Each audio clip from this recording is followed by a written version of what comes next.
Guys, welcome back to IFX Academy's weekly analysis on EURUSD. Guys, last week I mentioned that we were in a following on, but we are bullish as long as the price stays above 1.17267, guys.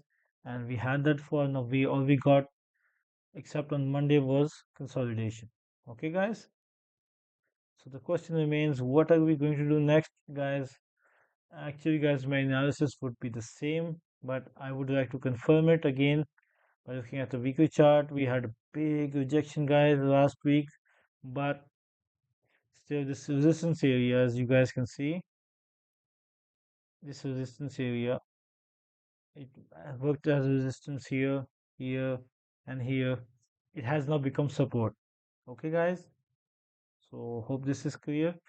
So it has acted, it's acting at support. So guys, it means as long as we are above this area, we are bullish. So I'm going to drop down to the 4H as well. On the 4H, guys, we haven't become bullish yet. Okay, guys, to truly become bullish, we need to break above 1.18312. And guys, once we do, we will be hitting our targets of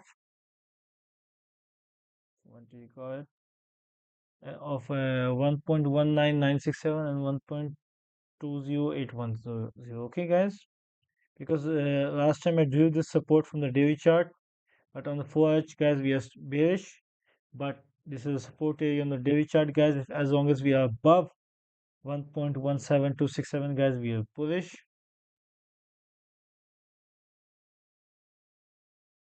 Uh, uh, we haven't broken the support area, but guys, to truly become bullish, we need to break above 1.18312. And guys, I would only start selling this from a higher time frame perspective, meaning that I would only consider this bearish once we break below 1.17267. And guys, then my targets would be 1.157572 and 1.14495. Okay, guys. So wishing you guys the best of luck. Hope you guys make money trading this pair, and see you guys next week.